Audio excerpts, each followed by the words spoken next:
Have you realized how trading becomes the highly satisfying business ever?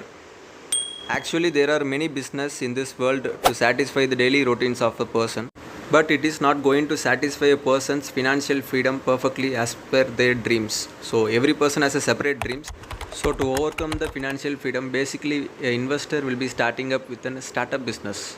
So every individual idea as per that we will be making a startup business, but every professional investors are involved mostly in a trading. That is what the main concept. Their core business will be only depending upon trading. This is why trading becomes a highly satisfying business, even though the risk of the business is very high compared with other business.